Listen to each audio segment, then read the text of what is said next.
Nalulungkot ang ilang residente dahil planong isara ang nakaugaliang over the bakod na tawiran sa Manila North Cemetery. Yan kasi ang isa sa kanilang pinagkakakitaan tuwing undas. Saksi sina Bernadette Reyes at Maki Pulido. Ikatlong araw na ngayon ang paglilinis sa Bontoc Public Cemetery ng mga tauhang pinadala ng LGU. Pahirapan daw ang paglilinis lalo't makapal na ang mga tumubong damo at mainit ang sikat ng araw. Pero malaking tulong naman ito para sa mga may kaanak na nakahimlay sa sementeryo. Sa Manila North Cemetery naman, plano ng sarhan ang nakaugaliang over the bakod na tawiran sa likod. Tig-piso ang singil ng mga nagpapatawid dyan sa ordinaryong araw at mas mataas na presyo tuwing undas. Pero mas matarik ang daan ngayon dahil sa inilagay ng mga nichong tinatawag na apartment. Mahirap lang po talaga kami. Yan lang po ang inaasahan namin padaan.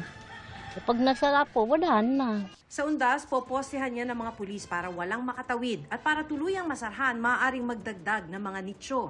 Ina-assess po yan ng ating city engineer kung kaya pa po ng pundasyon. Pero yan po ay worst scenario, kung hindi na po kakayanin yan, magtatayo na lang po kami ng fence. Mula October 30 hanggang November 2, papayagan lang ang mga bisitang makapasok dito sa Manila North Cemetery mula 5 a.m. hanggang 5 p.m. Pagsapit ng 7 p.m., isasara na ang mga gate. Sa mga petsang yan, may libreng sakay sa e-trike sa loob ng sementeryo. Kahit sino pwedeng sumakay sa mga e-trike na paparada sa rotonda, pero mga e-trike na magsasakay sa main gate ay para lang sa mga senior citizen at PWD. Magpapakalat din ng mahigit 50 portalet sa buong sementeryo. Sa isang area, 30 pares. Isa sa lalaki, isa sa babae, isa sa LGBTQ. Ihi lang po, bawal po dumiyan.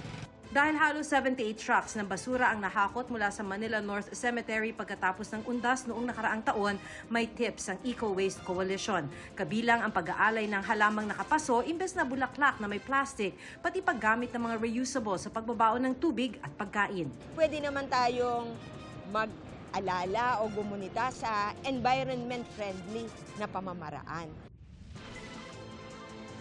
Perfect na pamatiguhaw ang malamig na tubig sa dadalaw sa sementeryo at mga bibiyahe ngayong undas.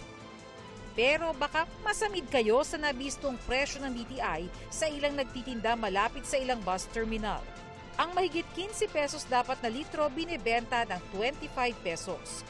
Binigyan na sila ng letter of inquiry para pagpaliwanagin. Hindi natin ididikta yung presyo. Ang gusto lang natin, sana ay ito ay hindi mapagsamantala. Renta, bayad sa tao, tapos yung pagpapalamig, commercial po ito, talagang doble ang presyo kaysa sa labas. Bababaan na lang. Tumutubo lang po kami ng magkano. 20 po benta namin. Willing naman pa kung bababa yung presyo. Binabantayan din ang presyo ng kandila. Pasok naman at mas mura pa nga sa SRP ang nainspeksyon sa isang supermarket sa Maynila. Ayon sa DTI, bukod dito sa Metro Manila, nagsasagawa rin ng price monitoring at inspection sa iba't ibang panig ng bansa para masiguro ang tapat na presyo at sapat na supply ng mga produkto. Nagmahal naman ang mga bulaklak sa Dangwa sa Maynila, bagamat hindi pa raw sobra-sobra ayon sa DTI. Mungkahi ng mga nagtitinda para makatipid. Potted moms na lang, ma'am. Mga ganito at least ilapag lang nila doon sa... Kasi at least buhay na siya kumpara doon sa cut flowers. Practical din daw itong mga wooden flower na mura na, tiyak na magtatagal pa. Pero kung mahigpit ang budget, hindi naman kailangang mahal ang pag-alala sa mga yumao.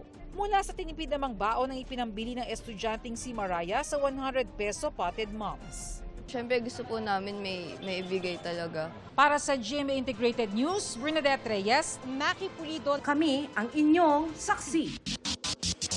Mga kaibigan, samahan niyo kaming saksiyan ng mga balita. Mag-subscribe sa GMA Integrated News sa YouTube. Para sa mga kapuso abroad, samahan niyo kami sa GMA Pinoy TV at sa www.gmanews.tv.